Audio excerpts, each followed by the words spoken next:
కర్కాటకం వారికి కనుక చూసుకున్నట్లయితే ప్రస్తుతం మీకు 12వ స్థానం వైపు వెళ్తున్న గురువు, 6లో కుజుడు, ఫస్ట్ వీక్ తర్వాత నుంచి భాగ్యస్థానంలో శని, అష్టమంలో రాహువు, అదేవిధంగా చతుర్థ భావంలో ఫస్ట్ వీక్ వరకు బుధుడు ఉంటూ దాని తర్వాత సెకండ్ వీక్ నుంచి పంచమంలోకి వెళ్తున్నాడు. పంచమంలో ఆల్రెడీ శుక్రుడు ఉన్నాడు, రవి ఉన్నాడు.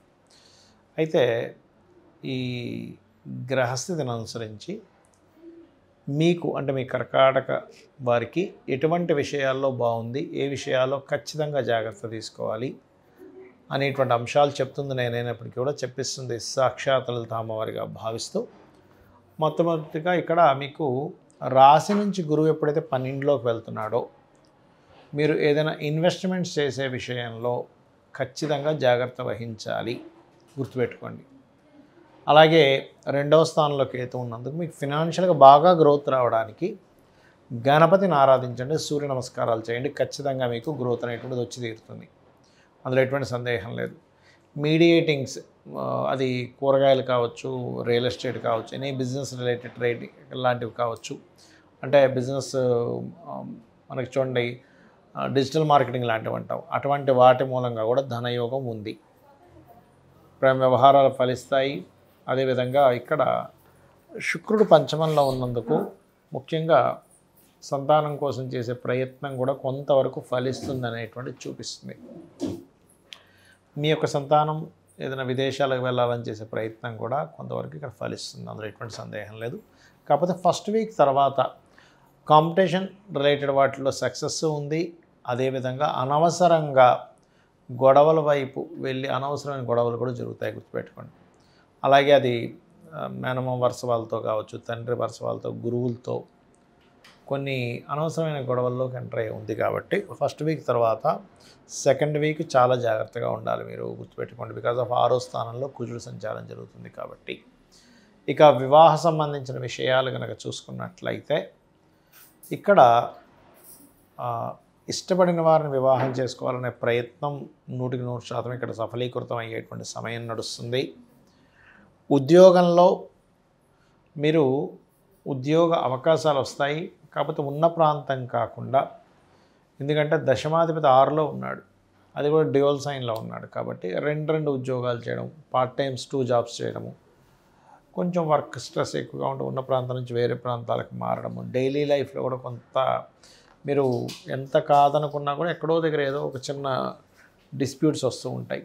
కాబట్టి దీనికి మీరు ఏం చేస్తారంటే చండీ వినడం కానీ, చండీ పారాయణం వినడం కానీ, చండీ చేయించే దగ్గరికి వెళ్ళి అక్కడ కూర్చొని అక్కడ కొంతసేపు మీరు స్పెండ్ చేయడం కానీ, శక్తిదేవత ఆలయాలకు ఎక్కువగా వెళ్ళండి. అంటే అమ్మవారి ఆలయము, ఆంజనేయ స్వామి, నరసింహస్వామి, సుబ్రహ్మణ్యేశ్వర స్వామి, ఇలా వెళ్ళినట్లయితే అన్ని విధాలా మీకు బాగుంటుంది. జాతక చక్రంలో చాలామంది అనవసరమైనటువంటి భయభ్రాంతులు ఏ విషయంలో పెట్టుకుంటున్నారు, వాటిని చాలా సింపుల్ టెక్నిక్స్ ఎలా తగ్గించుకోవచ్చో చెప్తాను.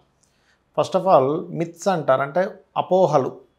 ఏమిటంటే అపోహలు, ఒకటి ఏలినాటి శని నడుస్తుంది, అర్ధాష్టమ శని నడుస్తుంది, అష్టమ శని నడుస్తుంది, దానివల్ల నా జీవితం మొత్తం ఒక రకమైన టర్న్ అయిపోయింది అంటారు. కానీ ఒకటే గుర్తుపెట్టుకోండి, శని ఈజ్ కర్మకారక ప్లానెట్, ఆయన కర్మాన్ని అందిస్తూ ఉన్నాడు.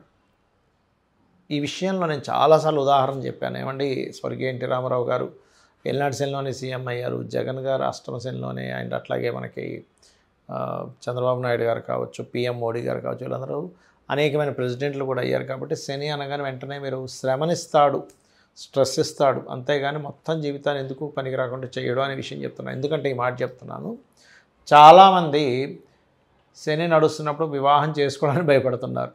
యాక్చువల్లీ ఇచ్చేదే అప్పుడు, ఎందుకంటే మీకు ఒక బాధ్యత, ఒక కర్మలోకి ఎంటర్ అవ్వాలి, ఒక కొత్త కర్మలోకి ఎంటర్ అవ్వాలి, వివాహం అనే కర్మలోకి ఎంటర్ అవ్వాలి. ఉద్యోగాలు కూడా అప్పుడే ఇస్తాడు, ఎందుకంటే ఉద్యోగం అనే కర్మలోకి ఎంటర్ అవ్వాలి. సంతానం కానివ్వండి, ఎందుకంటే సంతానం పొందేటువంటి స్త్రీమూర్తి, అదేవిధంగా పురుషుడు కానీ అక్కడి నుంచి కొత్త బాధ్యతలు వస్తాయి. కాబట్టి దయచేసి ఎల్నాడు శని ఉంది కదా అనే భయం కాకుండా ఓం అనాకలిత సాదృశ్య చుబుక శ్రీ విరాజితాయ నమః చేసుకోండి. అలా కాకుండా ఒక్కొక్కరికి ఒక్కో రకమైనటువంటి ఇబ్బందులు పడుతూ ఉంటారు. ఎలాగా ఉద్యోగం రావట్లేదు, అప్పుడు మీరు ఏం చేస్తారంటే మీ దశమ స్థానం ఎలా ఉందో చూడండి. మీ 10th లార్డ్ అంటారు, 10th లార్డ్ బాగున్నాడు, మంచి కెరీర్ ఉంటుంది. అలా కాకుండా 2nd లార్డ్ పాడయ్యాడు, 10th లాట్ బాగున్నాడు, అప్పుడు ఏమవుతుంది, కెరీర్ బాగుంటుంది కానీ అందులో వచ్చే ఇన్కమ్ సరిగ్గా శాలరీస్ ఇవ్వరు, ఉద్యోగం ఉందండి కానీ శాలరీ రావట్లేదంటే అప్పుడు సెకండ్ లార్డ్కి సంబంధించిన రెమెడీ చేసుకోవాలి. అంటే ఏమిటి, లలితా సహస్రనామాల్లో ఓం సంపత్కరీ సమారూఢ సింధుర వ్రజ సేవితాయే నమః అని చేసుకోండి. లేదండి జాబే రావట్లేదు అని అనుకున్నప్పుడు ఓం మాణిక్య మకుటాకార జానుద్వయ విరాజితాయ నమః. అదేవిధంగా మరి కొంతమందికి సప్తమ స్థానాధిపతి పాడవుతాడు, అంటే వివాహానికి కారకుడు. ఆ రకంగా సప్తమాధిపతి పాడైనా, లేదు శుక్రుడు పాడైనా, కుజుడు పాడైనా వివాహ సంబంధించిన విషయంలో అనేకమైనటువంటి ఒడిదుడుకులు మీకు ఎదుర్కొంటూ ఉంటారు. అలాంటప్పుడు మీరు సింపుల్గా ఏం లేదు, మీ సప్తమాధిపతి ఎవరో తెలుసుకోండి, అది ఏదైనా పాపకర్తెల్లోనో పాపగ్రహాలతోనూ కూడి ఉంటుంది, దానికి సంబంధించిన దానం ఇచ్చుకుంటూ చక్కగా మీరు ఓం శివ కామేశబద్ధ మాంగళ్య సూత్ర శోభిత కందరాయే నమః అని చేసుకోండి. అలా కాదండి వివాహం అయింది కానీ సఖ్యత లేదు, భార్యాభర్తల మధ్యన ఎప్పుడు ఏదో గొడవ నడుస్తుంది అన్నప్పుడు, అండర్స్టాండింగ్ సరిగా లేదంటే దాని అర్థం ఏమిటంటే ఇద్దరి మనస్కారకులు పాడయ్యారు, బుద్ధికారకుడు కమ్యూనికేషన్స్ కారకుడు లేదా అట్రాక్షన్ జోన్స్ అక్కడ కలవలేదని అర్థం అనమాట. అంతేగాని ఏదో పాయింట్లు చూసి వివాహం చేసుకోవడం కదా. అలాంటప్పుడు మీరు చేయవలసింది ఓం శివకామేశ్వరాంకస్త శివా స్వాధీన వల్లభాయే నమః. మరి కొంతమంది వ్యాపారాలు పెడుతూ ఉంటారు, రకరకాల వ్యాపారాలు, ఆ వ్యాపారాలు కలిసి రావట్లేదని బాధపడుతూ ఉంటారు. అలాంటి వారు ఓం ఇంద్రగోప పరిక్షిప్త స్మరతూనాభజంగికాయై నమః అని చేసుకోండి, ఖచ్చితంగా బాగుంటుంది. ఇలాగా లలితా సహస్రనామాలు ఏవైతే ఉన్నాయో అవి వేద మంత్రములతో సమానము. ఎంతటి సిచ్యువేషన్స్లో ఉన్నా నమ్మి గనక మీరు చేశారా రెగ్యులర్గా, రూపాయి ఖర్చు లేకుండా చక్కగా ఇంట్లో కూర్చొని అరగంట 40 నిమిషాలు గంట సేపు కూర్చొని మీ ప్రయత్నాలు మీరు చేసినట్లయితే అప్పుడు ఏమవుతుందంటే మీరు చేసినటువంటి ఆ యొక్క జప ఫలం ఏదైతే ఉందో, అయితే చాలామంది జపం ఎలా చేయాలని అడుగుతూ ఉంటారు. చక్కగా మీరు పంచోపచార పూజ చేసేసుకొని గంధం పుష్పం ధూపం దీపం నైవేద్యం పెట్టేసిన తర్వాత ఆవాహనం చేసి పంచోపచార పూజ చేసేసిన తర్వాత కూర్చొని జపం చేసుకోండి. అప్పుడు ఖచ్చితంగా మీరు ఏదైతే సంకల్పం కోసం, అది ఉద్యోగమా వ్యాపారమా లేకపోతే సంతోషంగా లేరు, కొంతమంది చూడండి ఎన్నున్న ఆనందంగా లేవంటాం, అలాంటప్పుడు కూడా ఓం ఇంద్రగోప పరిక్షిప్త స్మరతూనాభజంగికాయ నమః చేసుకోవచ్చు, తప్పేం లేదు. ఈ రకంగా మీరు కనుక చేసినట్లయితే 100% ఇబ్బంది పోతుంది. అయితే ఇంకొంతమందికి ఒక చిన్న అపోహ ఉంది, ఏమిటది అంటే కాలసర్పయోగము. ఏమండి నాకు కాలసర్పయోగం వల్ల ఇలా అయిపోయింది నా జీవితం అంటూ ఉంటారు. శాస్త్రంలో ఎక్కడా కూడా కాలసర్పయోగాన్ని జన్మజాతకానికి అప్లై చేయమని లేదు, గుర్తుపెట్టుకోండి. అది కేవలం కాలంలో జరిగే అంశాలు. అంటే పలానా దగ్గర యుద్ధం జరిగింది, మనకి విపరీతమైన తుఫాన్లాగా వర్షాలు వచ్చాయి, కరోనా లాంటి వ్యాధులు వచ్చాయి, ఇటువంటి విషయాలకి సంబంధం ఉంటుంది, గుర్తుపెట్టుకోండి. ఇటువంటి విషయాలకు మాత్రమే ఉంటుంది కానీ అన్నిటికీ కాదు. ఇది ప్రధానంగా మీరు జాగ్రత్త తీసుకోవాల్సిన అంశం. అదేవిధంగా మరొక విషయం ఏంటంటే ఇక్కడ ఒకవేళ సరే మీకు అదే మనసులో లాగుతుంది, కాలసర్పయోగం వల్లే అవుతుందేమో అని సింపుల్ టెక్నిక్స్. నవగ్రహాల్లో రాహుకేతువుల దగ్గర దీపారాధన చేయండి, పాయింట్ నెంబర్ 1. రెండవది, మీకు రావి చెట్టు ఉంటుంది మనకి టెంపుల్స్లో, ఆ రావి చెట్టు దగ్గరికి వెళ్ళి అక్కడ మీరు ప్రదక్షిణం చేసి వాటి మీద సర్ప ప్రతిష్ఠ చేసినవి ఉంటాయి, వాటి మీద పసుపు కుంకుమ గంధం కలిపిన వాటర్ పట్టుకొని ప్రదక్షిణం చేసి వాటి మీద వెయ్యండి.